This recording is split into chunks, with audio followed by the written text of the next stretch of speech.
इस शदीद गर्मी के मौसम में हम सबका ही दिल चाहता है कि हम कुछ लाइट सा जो है वो बनाएँ और इसको एन्जॉय करें अपनी फैमिली के साथ। ये कोल्ड सैंडविचेज़ जो हैं आइडियल रेसिपी हैं इस हफ़्ज़दा मौसम के हवाले से। आप लोग बनाइए, अपने बच्चों को भी जो है आजकल छुट्टियों पे हैं उनको बना के दीजिए। टी टाइम में आप इसको बनाइए, एन्जॉय कीजिए। टी पार्टी के तौर पे भी आप इसको यूज़ कर सकते हैं और बहुत ही कम इज़्ज़ा के साथ झटपट आसानी से बन जाते हैं। चलते हैं रेसिपी की जानिब। अस्सलाम वालेकुम, welcome to my YouTube channel kitchen with Zaim. तो चलते हैं कोल्ड सैंडविचेज़ के मज़ेदार और आसान तरीन रेसिपी की जानिब, जिसके लिए मैंने लिए हैं 4 अदद अंडे और उनको हार्ड बॉयल कर लिया था। साथ ही मैंने 4 अदद चिकन के जो है वो पीस लिए थे, उनको भी बॉयल कर लिया था और चिकन विद बोन्स ली थी तो वो ज़्यादा टेस्ट आता है इसका। और इस तरह से बॉयल करने के बाद मैंने इसको श्रेड कर लिया था अच्छे तरीके से। अब ये जो अंडे हमने बॉयल किए थे इसको हमने फ़ोर्क की मदद से अच्छे तरीके से मैश कर लेना है।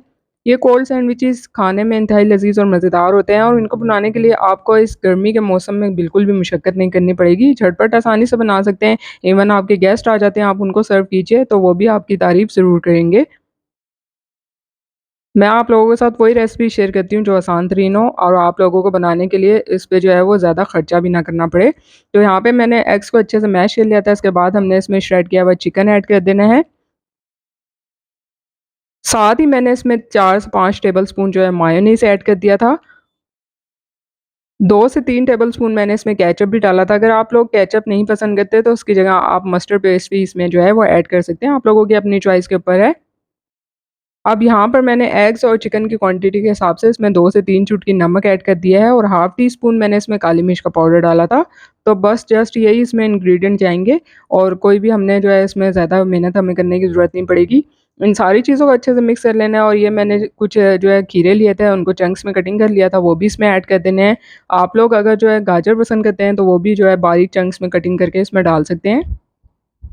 सैंडविचेस का बहुत ही क्रंची सा इस तरह से फ्लेवर हो जाता है। अब मैंने ब्रेड का स्लाइस लिया है और ये सारा मेज़ा जो है इस पे स्प्रेड कर देना है। तो देखिए कुछ भी नहीं आपको करना पड़ेगा, आप इसको बना के जो है वो फ्रिज में रख सकते हैं, इसलिए इसको कोल्ड सैंडविचेस का नाम दिया जाता है। और जब आपने सर्व करना हो तो आप निकाल के सर्व कर दीजिए। मैंने यहाँ पे ब्रेड के जो है वो किनारे रिमूव नहीं किए हैं, तो मुझे इसके साथ ही सर्व करना अच्छा लगता है। अगर आप पसंद नहीं करते तो आप रिमूव कर सकते हैं, लेकिन उसको ज़ाया मत कीजिएगा। उसका आप ब्रेड क्रम्ब बना लीजिए, जिसकी तरकीब मैं पहले ही आपको दे चुकी हूँ। तो देखिए कितने शानदार और मज़ेदार से लग रहे हैं ना सैंडविचेस, खाने में भी बिल्कुल लाइट होते हैं, कोई आपको हैवी फ़ील नहीं होता है। इस गर्मी के मौसम में आपका लाइट ही कुछ खाने को दिल चाह रहा होता है। तो उसी मुनासबत से मैंने आप लोगों के साथ आज ये रेसिपी शेयर की और देखिए इतने से मेज़ेज़ कितने ढेर सारे सैंडविचेस हमने जो है वो रेडी कर लिए हैं।